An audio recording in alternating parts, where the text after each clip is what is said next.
पाहूयात अर्थसंकल्पाबद्दलच्या टॉप 9 बातम्या। लाडकी बहीण योजनेसाठी 36,000 कोटींची तरतूद, 24 लाख महिलांना लखपती दीदी बनवणार, अजित पवारांची घोषणा।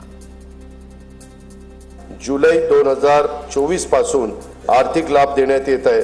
त्यासाठी आतापर्यंत 33,232 कोटी रुपये खर्च झालेला आहे। 2025-26 मध्ये या योजनेच्या करता 36,000 कोटी रुपयाचा नियतव्यय प्रस्तावित आहे।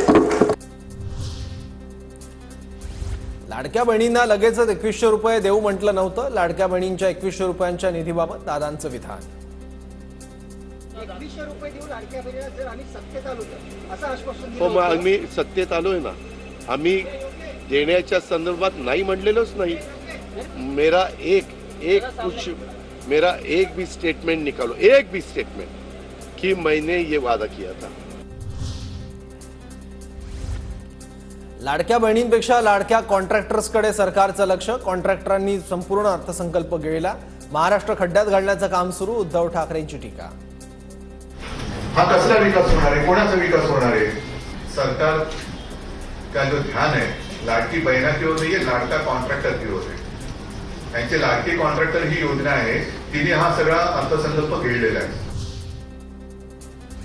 योजना सुरू ठेवण्यासाठी आर्थिक शिस्त गरजेची। लाडक्या बहिणींना एप्रिल महिन्यातही 1500 मिळणार, मात्र 2100 देण्यावर आमचं काम सुरू, लवकरच घोषणा होईल, मुख्यमंत्री फडणवीसांची माहिती। कोकणातील उल्हास आणि वैतरणा नद्यांच्या खोऱ्यातून 54.70 टीएमसी पाणी गोदावरी खोऱ्यात वळवण्याचा प्रकल्प हाती। मराठवाड्यातील सुमारे 2,40,000 हेक्टर क्षेत्राच्या सिंचनासाठी पाणी उपलब्ध होणार, अर्थमंत्री अजित पवारांची माहिती। वैनगंगा नळगंगा नदीजोड प्रकल्पाला तत्वतः मान्यता, अंदाजित 88,547 कोटींचा निधी। तर नारपार गिरणा नदीजोड प्रकल्पाद्वारे नाशिक जळगाव जिल्ह्यातील 49,516 हेक्टर क्षेत्राला सिंचनाचा लाभ होणार, अजित पवारांचं वक्तव्य।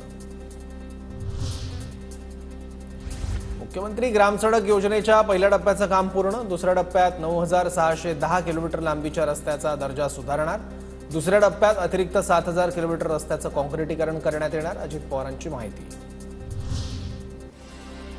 महाराष्ट्र राज्य मार्ग परिवहन मंडळाच्या 6,000 डिझेल बसेसचं रूपांतर सीएनजी आणि एलएनजी मध्ये करण्याची प्रक्रिया चालू, नवीन बस खरेदीसाठी अर्थसहाय्य उपलब्ध करून दिलं जाईल, अजित पवारांची घोषणा। राज्याचा अर्थसंकल्प निराशाजनक, लाडक्या बहिणींसाठी 2100 रुपयांची घोषणाही नाही, अजित पवारांनी अर्थसंकल्प मांडल्यावर विरोधक आक्रमक।